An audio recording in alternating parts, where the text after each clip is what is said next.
gas and fly for 3 hours. So check this. Imagine flying around on that for 3 hours with 5 gallons of gas. Well, gallons of gas right now are like $3, $4 a gallon. So times 5, that costs you $20. $20. And you can fly around for 3 hours. Now, I mean, for $20, you could barely drive anywhere with this nonsense that we have going on. This, this goofy stuff. So here's another one. It's another one. So you can see those.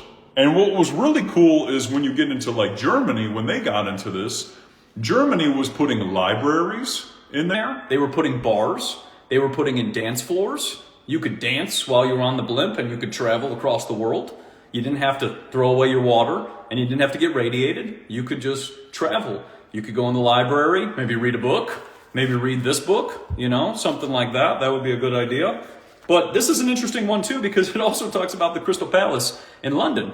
And if people haven't got into this one, they should look into the Crystal Palace in London and the Crystal Palaces which existed all throughout the realm. That's a great one too. But somebody asked, what happened with the blimps?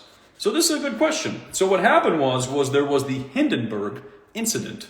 And that Hindenburg is when a blimp popped and caught on fire and exploded. And they said that after that one incident, which was just one, that all blimps should go away. It's too dangerous. It's too dangerous. Now, if you kind of think about if you were trying to deliberately get rid of the competition, you would cause an incident so you could get rid of the competition so everybody could look at the airplanes. And this is why, when you think about the blimps, why nobody cared about the airplanes flying around. I don't know if you guys ever watched the footage from the Wright brothers and the first airplane that's flying around. The people are like looking the other direction. They're not even paying attention because they were already in the air. Why would they be looking and paying attention to the first flight as we were educated by with the Rockefellers and Morgans and all of them? Why would anybody care when people were already in the air? They were already flying around. So the whole first flight, we got the first airplane, it's already existed. That's what it was. But it's a funny story. You could tell people, they could believe it and go, oh, it's the first airplane. And then here's a great one too. You go into the world fairs and there's all these aerodomes that they would hold the people in. This is a great one. They would hold all these thousands and thousands and hundreds, even maybe millions of people in these world fairs, which acted like resets. But here's what they didn't tell you. What they were holding people were for blimps and airships. And you can see that right there.